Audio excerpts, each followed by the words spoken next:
Hello friends, welcome to my channel DV maths. तो friends, आज हम सीखेंगे मल्टीप्लिकेशन कैसे करते हैं। मल्टीप्लिकेशन इस तरह से दिखता है, मतलब इस तरह से मल्टीप्लिकेशन करते हैं। तो देखिए यहाँ पे फर्स्ट नंबर है 2, नेक्स्ट नंबर है 6। तो 6 से हमें 2 को मल्टीप्लाई करना है, तो हमारा आंसर आता है 12। तो फ्रेंड्स, 2 को हम मल्टीप्लिकेंट बोलते हैं और 6 को मल्टीप्लायर बोलते हैं, और जो भी हमारा आंसर आता है उसको हम प्रोडक्ट बोलते हैं। मतलब 6 से हमें 2 को मल्टीप्लाई करना है, इसलिए ये मल्टीप्लायर है और ये नंबर मल्टीप्लिकेंट है और ये वाला प्रोडक्ट है। तो हमें इसे अच्छे से याद रखना है। तो फ्रेंड्स, एक और पॉइंट है, 2 एंड 6 ये क्या है? फैक्टर्स है, क्योंकि जब दो नंबर्स आपस में मल्टीप्लाई होते हैं तो इन दोनों नंबर्स को हम फैक्टर्स बोलते हैं। तो ये दोनों क्या है? फैक्टर्स हैं। और जो भी हमारा आंसर आता है 12 या फिर जो भी आता है आंसर, उसको हम बोलते हैं प्रोडक्ट। 12 is the product. तो फ्रेंड्स, इसी तरह हमें मल्टीप्लिकेशन करना होता है। फर्स्ट क्वेश्चन है फाइंड द प्रोडक्ट। तो यहाँ पे 3 एग्जाम्पल दिए हैं और हमें इसका आंसर निकालना है। मतलब प्रोडक्ट यानी आंसर।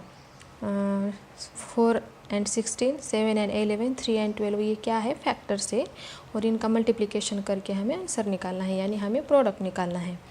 तो सबसे पहले 4 इंटू 16 है, हम इसका मल्टीप्लिकेशन करते हैं। If we don't know tables up to 20, अगर हमें 10 to 20 तक टेबल नहीं पता है, बस 1 to 10 तक ही हम टेबल जानते हैं, तो हम कैसा कर सकते हैं कि ऊपर के नंबर से नीचे के नंबर को मल्टीप्लाई करो या नीचे के नंबर से ऊपर के नंबर को मल्टीप्लाई करो, आंसर सेम ही आता है। तो 16 4 जा 64 आता है आंसर। लेकिन अगर हमें 16 का टेबल नहीं पता है तो हम क्या करेंगे? 4 से 6 को मल्टीप्लाई करेंगे। 4 6 जा 24 आता है। तो 24 में से 4 आएगा, यहाँ पे 2 जाएगा ऊपर, कैरी हो जाएगा। नेक्स्ट 4 1 जा 4, 4 + 2 करेंगे तो आंसर आता है 6। मतलब हम ऐसे भी आंसर्स निकाल सकते हैं। 2 डिजिट नंबर का टेबल हमें अगर नहीं आता है तो हम ऐसे भी मल्टीप्लिकेशन कर सकते हैं। तो 4 इंटू 6 किया, पहले 24 आया, 24 में से 4 इधर दिया, 2 जाता है ऊपर। नेक्स्ट 4 1 जा 4 + 2 6। तो हम ऐसे भी आंसर निकाल सकते हैं। तो हम यहाँ पे लिखेंगे 64। तो इसी तरह हम 7 इंटू 11 करेंगे।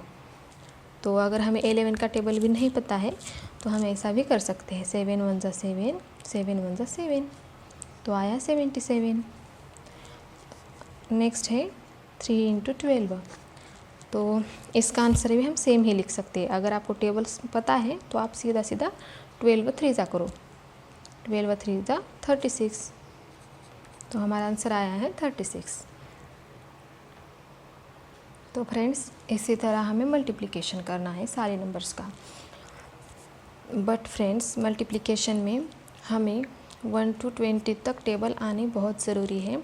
मतलब 1 to 20 तक टेबल रिसाइट करके रखना है हमको, तब जाके हम मल्टीप्लिकेशन कर सकते हैं। तो फ्रेंड्स, अभी देखते हैं हम नेक्स्ट क्वेश्चन, जो कि है राइट द मिसिंग फैक्टर्स। तो यहाँ पे 3 एग्जांपल्स है और इसमें एक नंबर दिया है, मतलब एक फैक्टर दिया है और एक प्रोडक्ट दिया है। मतलब 1 फैक्टर है, उसका आंसर है 1, मतलब 1 फैक्टर है, नेक्स्ट फैक्टर मिसिंग है, यानी सेकंड फैक्टर मिसिंग है, और यहाँ पे डायरेक्टली आंसर दिया है जो कि प्रोडक्ट दिया है। तो इसी तरह यहाँ पे भी सेम 1 फैक्टर दिया है, सेकंड फैक्टर मिसिंग है, वो हमें निकालना है, और डायरेक्टली आंसर दिया है। 1 फैक्टर है, आंसर है, सेकेंड फैक्टर हमें निकालना है तीनों एग्जाम्पल का। तो चलिए हम एक एक करके सारे आंसर्स निकालते हैं।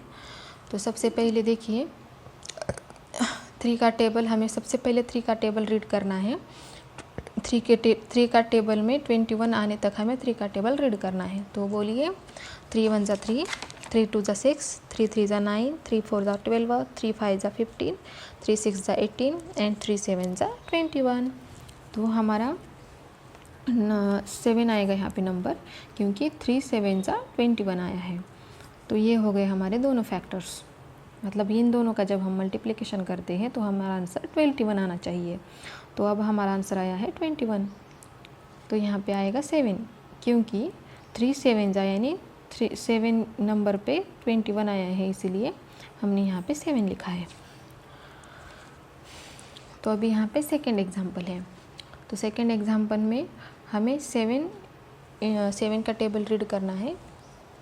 तो करिए, 7 1 ज़ा 7, 7 2 ज़ा 14, 7 3 ज़ा 21, 7 4 ज़ा 28, 7 5 ज़ा 35, 7 6 ज़ा 42, 7 7 ज़ा 49। तो 7 7 ज़ा 49, मतलब 7 के टेबल में 7 नंबर पे 49 आया है। तो हम यहाँ पे लिखेंगे 7। तो अभी देखते हैं हम नेक्स्ट एग्जाम्पल। तो नेक्स्ट एग्जाम्पल है फैक्टर है 5 और आंसर है 20। तो 5 का टेबल 20 आने तक रीड करना है। 5 1 ज़ा 5, 5 2 ज़ा 10, 5 3 ज़ा 15, 5 4 ज़ा 20। तो 5 4 ज़ा यानी 5 के टेबल में 4 नंबर पे 20 आया है। तो हम यहाँ पे लिखेंगे 4।